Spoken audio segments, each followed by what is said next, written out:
Think, think, I convinced myself. Okay, I have to assume whoever killed the doctor knew him. It seemed unlikely that a complete stranger would wander into a motel room and kill a doctor taped to a chair. What about that slut that was carved into Fisher's chest? If it's a random act, I'm willing to eat my hat.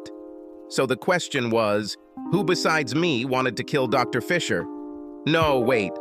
I didn't want to kill the doctor, I just wanted to humiliate him. It was someone else who really wanted him dead, but who? Since I didn't know Fisher, I'll have to talk to someone who did to get the answer to this question, and the best source I could come up with was his wife. Perhaps she could guess who might have a grudge against her late husband. So now all I had to do was find a way to get her to talk to me. A complete stranger. I admit that what I did next was really stupid, but every minute I fell more and more into despair and could not think of anything else. So the next weekend I went to the store and bought myself a toy detective badge painted gold. It will never stand up to scrutiny. All I could hope for was a bluff. Plus, I saw someone do something similar in a movie that was based on a true story, so maybe it would work in my case. So I put on a suit and tie and drove to the home of the late Dr. Fisher. This was quite impressive, as one would expect from a successful doctor. I sat in the roundabout driveway for a minute, trying to work up the courage to go see the doctor's wife. I knew the chances of her talking to me were slim.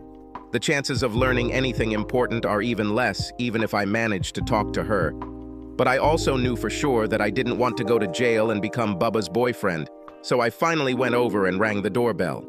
The woman who answered the door reminded me of cut flowers that had been sitting in a vase too long. The beauty was still there, but I saw that it was quickly disappearing. I also saw a glass of whiskey she was holding in her hand. This also did not improve her appearance. "Good afternoon, Mrs. Fisher. I'm a detective." I handed her the badge. "Another one?" She interrupted me. "Well, I hope you are a good policeman." What?" I asked. "Isn't that what you do? The woman I talked to the other day was definitely a bad cop, so I hope you're a good cop." Well," I stuttered. "Nothing," she said. "Come in," and motioned for me to enter. "Would you like to have some whiskey and soda with me?" she asked, leading me to her room. "No, thank you," I said. "I'm on duty." "Well, there's no point in wasting whiskey," she replied and began to mix herself some more. Judging by the unsteady gait, this was not the first dose of the day. When she returned and sat down, I opened the small notebook I had bought to look formal. "First of all, Mrs. Fisher, let me express my condolences on the tragic death of your husband." Yes, he is dead. Let's continue," she said impatiently. I was so surprised by her behavior that I couldn't help myself. "If you don't mind, Mrs. Fisher, you don't seem to mourn his death very deeply," I ventured. "Mourning? Damn, I'm celebrating," she muttered, taking another sip of whiskey. "My late husband cheated on me, detective." As far as I understand, he got what he deserved. I wondered if she knew about Doris, but I decided it wouldn't be very smart to ask. Still, I was curious about her attitude. "Well, if he cheated on you, why didn't you just divorce him?" "I couldn't afford it," she answered blithely. "I signed a marriage contract when we got married. During the divorce, I left with what I brought into this marriage. No, the truth is that someone killed the bastard, and it was the best thing that could have happened to me." I blinked in surprise. Wow, if anyone wanted to frame themselves for murder, it was her. But if she's done with her hubby, why would she say something like that, especially to a police officer? Maybe she drank more than I thought, or maybe she was innocent and extremely naive. But I didn't want to jump to conclusions, so I decided to ask her about the other suspects. "Mrs. Fisher, do you know anyone who might have a motive for killing your husband?" I asked. "Oh, of course," she answered nonchalantly, "and more than one." "Really?" I asked in surprise. "Of course, it could have been any of the husbands of the wives he slept with," she said casually. "My late husband simply couldn't keep his pants buttoned. He cheated on me many times over the years. I wouldn't be surprised if a jealous husband decided to take revenge." She shook her head bitterly. "My Morris was a real slut," she said. I almost gasped out loud when she said that. The fact that she said the word slut did not seem like a coincidence to me, but while it was suspicious as hell, it still wasn't a confession. Plus, she just gave me a few other possible suspects to check out. This detective game became more and more difficult. "Do you know who his mistresses were?" I asked somewhat nervously, wondering if she would call Doris. "I have no idea," she replied. After I caught him cheating for the first time, I didn't care. Damn, this lead is lost too. "But weren't you afraid that he might fall in love with one of them and leave you?" As I said, Morris simply could not be faithful to me or anyone else. But I always knew that he would stay with me because he liked the image of a happy married man that he created in society. I couldn't help but feel sorry for her. What a lousy marriage. "What about illness? Weren't you afraid that he would get an infection or something like that?" She grinned. "He was a doctor. Even if he got something, he knew how to cure it. Besides, as soon as I realized what was happening, I stopped sleeping with him. I haven't been with a man for a long time." She put down her glass and gave me a long, appraising look. "You know, you're a pretty nice guy. How would you like to end the girl's long drought?" With that, she quickly slid off the couch onto her knees, moved towards me, and, to my surprise, began fiddling with my zipper. "No, wait, Mrs. Fisher. I mean, I would really like to, but I'm happily married." And then I stopped short. I was no longer a happily married man. In fact, I was planning on staying single altogether for the near future. The idea of getting a little revenge on my wife and lover even after his death seemed damn attractive. And since I also hadn't had sex for quite a long time, I suddenly felt damn excited. I stopped resisting. After she unzipped, she reached for my manhood and got to work. Soon my excitement increased so much that I began to moan, heading towards a powerful climax. But she pulled back and shook her finger at me. "No, no, no," she said with a dirty smile on her lips. "I want my share too." She tugged at my belt buckle, and when it gave way, I was left without pants. Then she took off her clothes. Looking at her legs and hips, I realized that although the blooms may have faded a little, those long stems were still in great shape, and the aroma emanating from the petals provoked them to be picked. "Come on, baby," she cooed. "Oh God, how I need this," she exclaimed, pulled me and her fingers dug into my back. I felt the same way. I haven't had sex for a long time, too long, I realized, and this woman knew what she was doing. For not being the youngest girl, she had a lot of energy. I was in heaven and knew I wouldn't last long. I usually pride myself on my self-control. I like to bring my partner to completion before I allow myself to lose my temper. But it was so long ago that I wasn't sure I could hold back. So I did everything to help her. And with her, we both soared to a climax that must have rattled in the windows. Leaning back on the sofa, I hoped that the neighbors did not hear us. Otherwise, they might call the police and report another murder. After a couple of minutes, Mrs. Fisher leaned back and looked at me with grateful eyes. "Oh, baby, that was so good." I didn't realize how much I missed it. I looked at her with a mixture of curiosity and admiration. She reached over and grabbed a couple of cocktail napkins. We got ourselves in order. She stood up and poured herself another drink. "Do you want it right now?" she asked. "No," I said. "I need to go back to the station." She looked at me lazily. "It was a lot of fun," she said. "We have to do this again. Hey, what did you say your name was?" I was already starting to get nervous. "I didn't say so," I said, heading towards the door. "Oh," she said lightheartedly. "Well, call me anyway." With that, I slipped out the door and hurried to my car.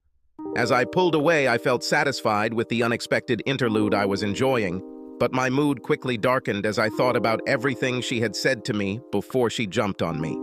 If Dr. Fisher really was such a lover of married women, he could well have become the victim of a jealous husband. This seemed like a promising line of investigation. There might be a few guys out there with a motive. But how the hell am I going to investigate them if I don't know who the doctor's other lovers are? For that matter, the more potential suspects there are, the harder it will be for me to narrow down the list. Then I thought about Mrs. Fisher. While I found her to be an experienced and enthusiastic lover, I couldn't help but wonder if she might also be a cold-blooded killer. If she saw an email invitation for her husband to come to the motel, she could wait until Billy and I left, and then sneak inside and take revenge. This way, she can inherit her husband's property while we are accused. I had to admit, it was pretty clever, if she really was a killer. But if she killed her husband, why would she tell the detective about her motives? It seemed like a really stupid thing to do. But what if she's more cunning than she seems? What if she intentionally revealed the prenuptial agreement to throw me off the scent? For that matter, was she really just a horny widow? Or was she screwing me to distract me? The more I thought about everything, the more my head began to hurt. Thank God it's time to meet Billy. I needed to discuss everything with someone. Over a cold glass, I told Billy what I had learned from Mrs. Fisher. My problem, I told him, is that now I have more potential suspects, and I don't know what to do with them. How will I ever find the real killer? Well, Billy opined, if you knew who it was, I bet you could make a lot of money. I looked at him in confusion. What are you talking about, Billy? It's very simple, he said. I bet the real killer will pay you almost everything so that you don't give him up to the police. This is blackmail, Billy. We have enough problems without being accused of blackmail. Oh, well, yes. But instead of getting angry at Billy, I started thinking about his proposal. Wait a minute, I said. Maybe this isn't such a bad idea. I once saw this on TV. All we have to do is make it clear that we know who did this dirty deed and that we need money to keep quiet about it. And then, when someone shows up to make the deal, we'll catch the real killer. Wow, that's very smart, Johnny, Billy said. Then his smile disappeared. But how are you going to report this killer if you don't even know who he is? I think I know a way, I said smugly. How did the killer even know that we would meet Dr. Fisher at the motel? As far as I'm concerned, he, or she, I said, thinking of Mrs. Fisher, must have seen the fake letter I sent from Doris's address. So we'll just send out another one the same way and see who takes the bait. But how will Dr. Fisher get the letter, Johnny? He is dead. I sighed. I know Dr. Fisher is dead, Billy, but his killer is alive, and he's the one we need. He will see the new letter as well as the old one, and when he appears, we will seize him. You're a genius, Billy praised me, and this time I had to agree with him. I decided to put my plan into action immediately. On my way home from the bar, I stopped at an ATM to get some cash. Then I went to a motel and rented a room for 2 days. The receptionist was a bored teenager who was so engrossed in watching TV that he barely looked at me. On a whim, I decided to ask for number 101 again. The killer will flinch when he sees this. I chuckled to myself. The next morning, I got up very early so I could send a message from Doris's address before she woke up. I spent quite a lot of time writing it, and I was very proud of my work. I know who you are and what you did with that slut, Fisher. If you don't want me to go to the police, you better come to the same room in the same motel where Dr. Fisher died. Be there tomorrow at 2 o'clock in the afternoon and bring $20,000 in cash with you. Otherwise, this should be enough, I thought. I clicked send and then deleted the sent message from Doris's computer, just like last time. The trap is set, I told myself. Now let's see who bites. I went to work as always, but it was hard for me to concentrate. I kept wondering who would show up in the motel room tomorrow. I realized that I might not even know this person, especially if he was one of the angry husbands. By the time I finished work and went to the bar, I was dying to talk it over with Billy and see his reaction. But Billy wasn't there, and although I waited almost an hour, he never showed up. This made me really nervous. Billy was always ready to drink beer. What could happen to him? As I drove home, my paranoia continued to grow. What if Billy was taken by the police? What if he told them everything we did? What if they are waiting at my house to arrest me? I was so consumed by my fears that I made it home before I even knew where I was. Fortunately, no one was waiting for me there. Even Doris had not yet returned home. Just a few minutes later, I heard Doris drive up. and by the time she entered the house, I was already her loving husband. But it didn't really matter what I looked like because she was hyped up. "You'll never guess what happened today," she said excitedly. "Your friend Billy is hiding from the law." I thought my heart would stop, but Doris didn't even notice. He and Phyllis had a big fight and he gave her a black eye. She called the police and he drove off in an unknown direction. Oh God, I thought. If they catch him and start asking about Dr. Fisher, we're screwed. But Doris continued to chatter about the situation and did not notice my panic. To hide my emotions, I pretended to be interested in what she was talking about. "And anyway, why did they quarrel?" I asked when I had the opportunity to insert a word. "The girls at the gym told me that Billy thinks Phyllis is cheating on him," she said, and I mentally shook my head in confusion. Are there really no more faithful wives left? I was surprised. This thought reignited my anger at Doris, and I said angrily, "Well, if she cheated, then it serves her right." I thought Doris would attack me for that little remark, but she didn't respond. This only made me angrier. What hypocrisy, I thought. You're the worst liar I know, but if I raised a finger on you, you'd fucking scream. But for now, I kept my thoughts to myself.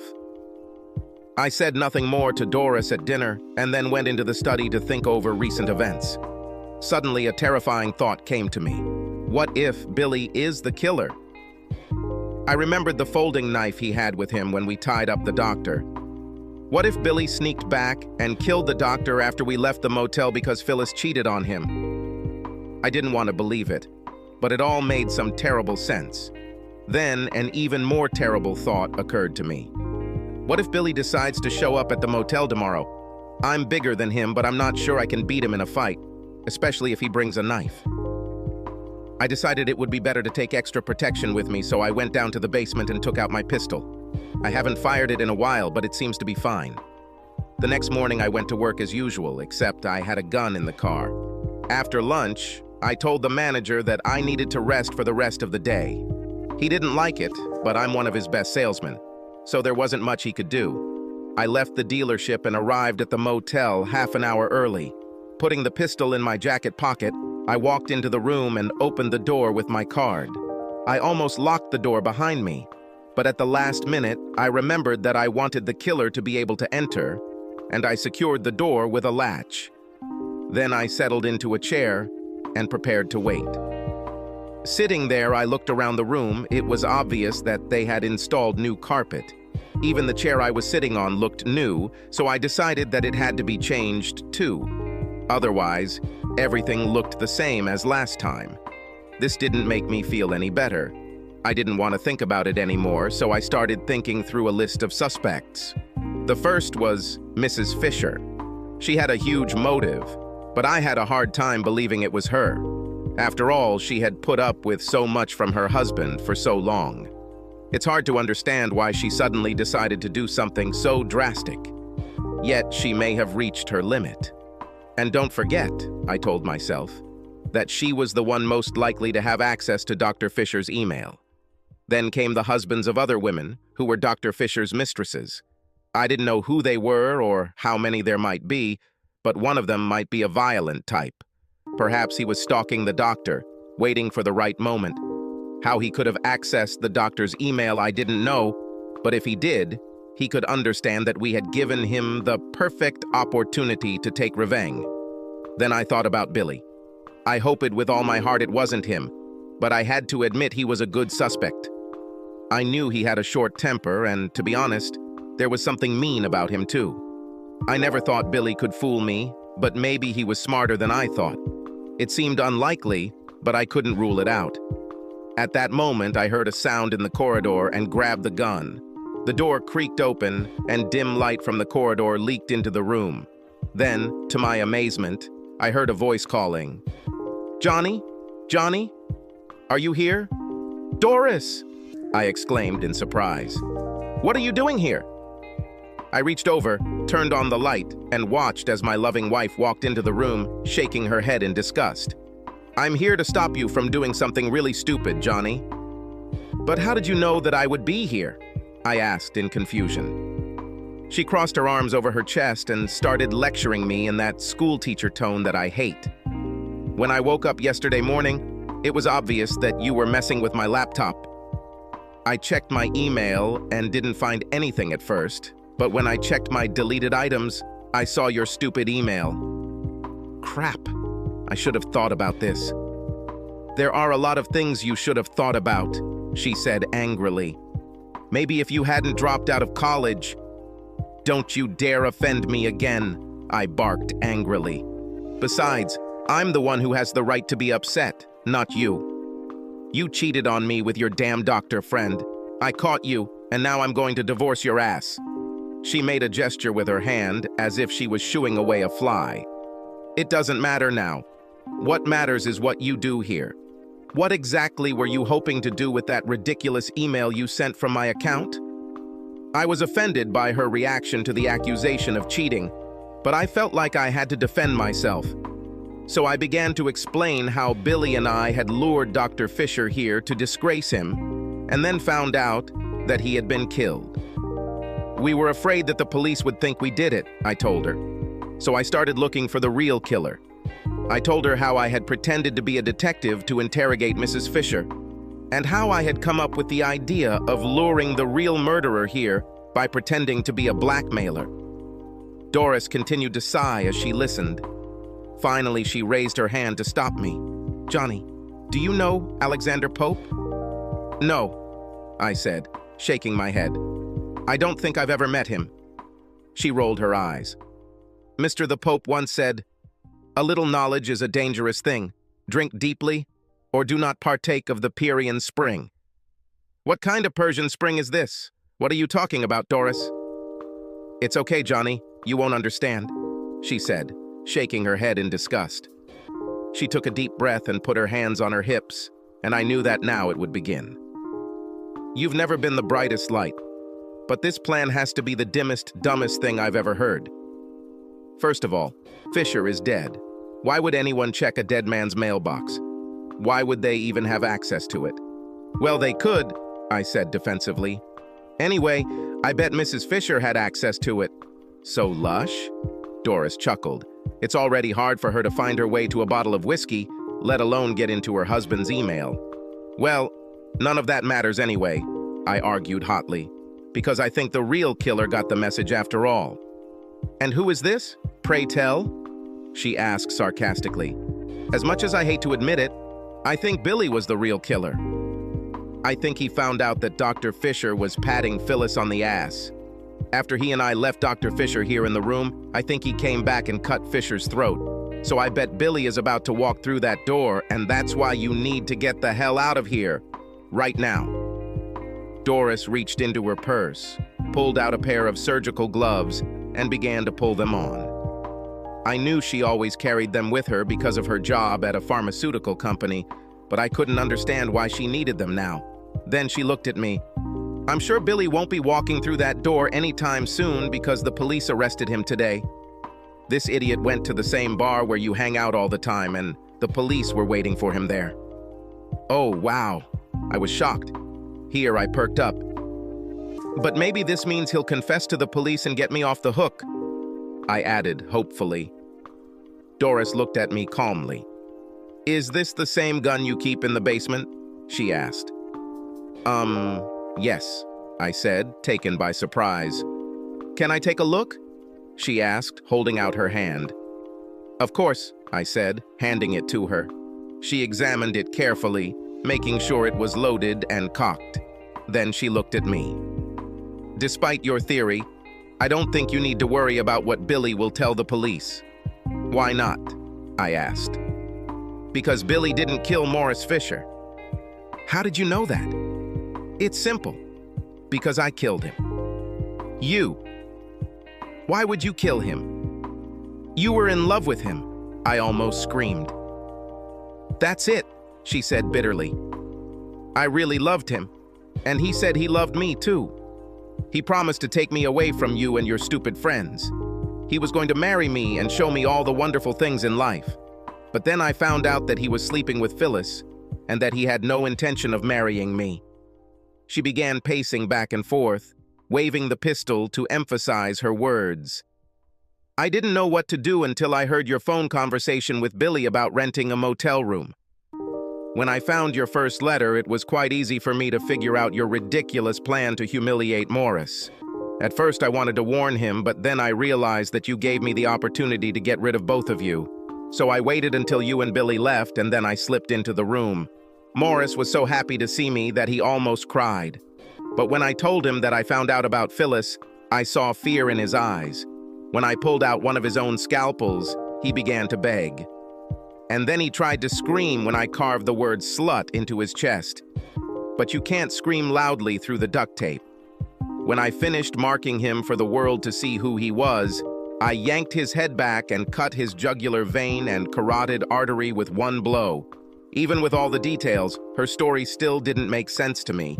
I can't believe you're capable of doing this, I protested. Besides, you cried and cried that evening when his death was announced on TV. Don't you still understand that women can cry on demand when they need it? She asked with a grin. Then her eyes darkened. Have you ever read that hell hath no fury like a jilted woman? Oh wait, of course you didn't, since the only thing you read is the sports page. She stopped abruptly and pointed the gun at me. But for some reason those idiots from the police didn't put you in jail for murdering Fisher. And despite all your clumsiness, you came too close to the truth for me to let you live. So I'm afraid I'll have to make it look like suicide out of remorse in the same room where Morris died. I like symmetry, she added with a grin. It's almost poetic. I had never seen Doris like this, and it was quite a scary sight. Who would have thought that she could turn into a cold-blooded killer? And why, oh why, did I give her my gun? What an idiotic move. I had to try to talk her out of it. Wait a minute, Doris, I cried desperately. You can't do this. One of the people who received the letter I sent could walk through that door any minute. She laughed in my face. Here's a perfect example of why I should do this. You're deadly stupid. Rest assured, Johnny, no one saw your ridiculous letter, and no one is coming to save your stupid ass. That's where you're wrong, said a voice from the door. Drop the gun, or you're dead. Doris turned around in surprise and saw Detective Monica Ferguson walking in with her gun drawn. Right behind her stood a uniformed policeman, also with a gun. Doris hesitated, then dropped the gun with a curse, and all strength seemed to leave her. She fell to her knees and began to sob. This time, it seemed to me, for real. Detective Ferguson looked over her shoulder at the officer and said, "Take the gun and put on the handcuffs." The cop walked over and kicked the gun away, then quickly cuffed Doris by placing her hands behind her back. Only after he finished did Monica relax and take a deep breath. As for me, I was ready to collapse with relief. "Thank God you are here," I muttered. "Another minute or two and I would have been dead." Then I looked at her in sudden confusion. "Wait a minute. Why are you even here?" Monica smiled at me. "We've had access to the late doctor's email since he was killed. This morning, I happened to look into his mailbox and noticed that he had received a new letter. I didn't know what to think when I read the message, but I definitely wanted to be there to see what would happen." I turned to Doris. "Well, I guess my little plan wasn't so stupid," I teased her. She looked at me angrily but didn't say anything. The policeman lifted Doris to her feet and led her to the police car. Monica and I followed her, and as we walked, what she said came to me. "If you had access to Dr. Fisher's email, how did you not find out about his affair with Doris?" Monica shook her head. "We didn't find out anything because Dr. Fisher was very secretive. Apparently, he had a habit of erasing everything that came into the mailbox as soon as he read it. Maybe he was afraid that his wife would find out." Like she cares, I thought, remembering our little meeting. But I kept it to myself. There was no point in muddying the waters, I decided. As the officer secured Doris in the back seat, I began to think about the future. "So, what will happen to me now?" I asked Monica. She patted my arm reassuringly and smiled wryly. "Well, that's up to the district attorney, of course, but I bet he won't even bring any charges against you." Dr. Fisher is dead, and now we know who really killed him. Under these circumstances, I doubt we can get the angry husband convicted of assault. Well, no matter what happened, I said, if it weren't for you, I would already be dead. If there is anything I can do to repay you, just let me know. She gave me a long, slow look from head to toe, and then gave me a big smile. When this is all over, maybe I'll have to stop by the car dealership where you work and see you. I was looking for something new, something that would bring a little excitement into my life. Maybe you can help me with this. Then she winked at me. And you don't have to be a Nobel Prize winner to understand what that means. Subscribe to our channel so that your second chaff doesn't cheat on you, and go ahead and listen to the next story, because this story is nothing compared to the next one. If you're under 18, don't even think about listening to the next one.